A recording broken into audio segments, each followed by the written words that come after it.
नमस्कार। प्रभा साक्षी news network के खास कार्यक्रम जन गण मन में आप सभी का स्वागत है।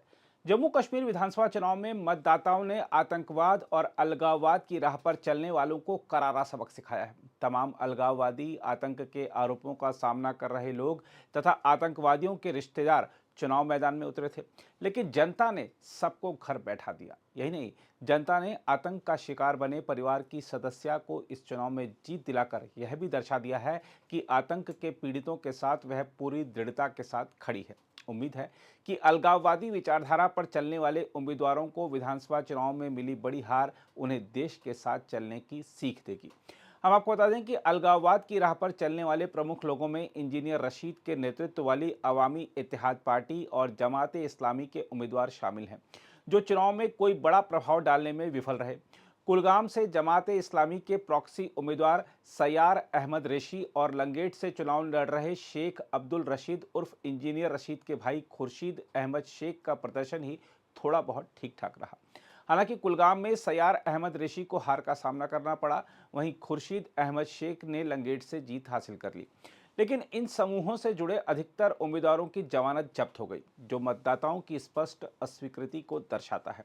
इंजीनियर रशीद की एआईपी ने 44 उम्मीदवार मैदान में उतारे थे, हालांकि कई की जमानत भी जब्त हो गई है। जमात इस्लामी ने 4 उम्मीदवार उतारे थे और 4 अन्य का समर्थन किया था, लेकिन रेशी के अलावा सभी न्यूनतम समर्थन भी हासिल करने में असफल रहे। इसके अलावा अफजल गुरु के भाई एजाज अहमद गुरु को सोपोर विधानसभा सीट पर करारी हार का सामना करना पड़ा।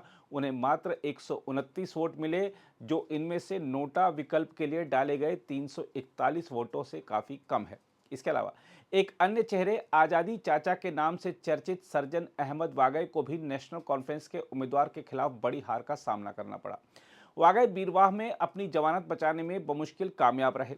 हम आपको बता दें कि सर्जन अहमद वागई वर्तमान में गैर कानूनी गतिविधियां रोकथाम अधिनियम यूएपीए के तहत जेल में है। यह स्पष्ट है कि चुनाव परिणाम राजनीतिक परिदृश्य में बदलाव और अलगाववादी राजनीति को खारिज किए जाने का संकेत है। और आपको बता दें कि भारतीय जनता पार्टी की एकमात्र महिला उम्मीदवार शगुन परिहार ने किश्तवाड़ सीट से जीत दर्ज की है।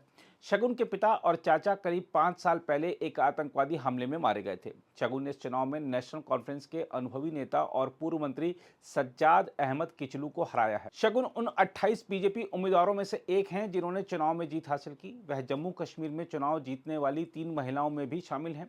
चुनाव में शगुन को 29,053 वोट मिले और उन्होंने किचलू को 521 वोटों के मामूली अंतर से हराया।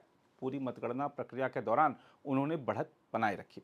शगुन ने कहा कि उनकी जीत सिर्फ उनकी नहीं है, बल्कि यह जम्मू कश्मीर के राष्ट्रवादी लोगों की भी जीत है। उन्होंने कहा यह उनका आशीर्वाद है। नतीजे घोषित होने के बाद संवाददाताओं से उन्होंने कहा, मैं किश्तवाड़ के लोगों को नमन करती हूं जिन्होंने मुझ में और मेरी पार्टी में विश्वास व्यक्त किया। उनके समर्थन की मैं तहे दिल से सराहना करती हूं। मैं उनके समर्थन से अभिभूत हूं। शगुन ने कहा कि किश्तवाड़ के सामने मौजूद ऐतिहासिक चुनौतियों को देखते हुए सुरक्षा सुनिश्चित करना उनकी शीर्ष प्राथमिकता होगी। उन्होंने कहा, लोगों के लिए मेरा संदेश है कि वे क्षेत्र में शांति, प्रगति और समृद्धि के लिए प्रयास करें। मैं क्षेत्र की सुरक्षा के लिए काम करूंगी।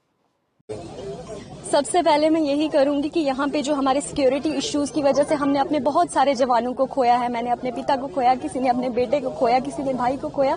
बहुत से घरों को ये सिक्योरिटी इश्यू की वजह से वीरान कर दिया गया है। मेरी पहली कोशिश यही रहेगी कि यहाँ पे रहने वाले हर बच्चे के सिर पे पिता का साया रहे, हर घर में खुशहाली रहे, अमन रहे, शांति रहे, चैन रहे।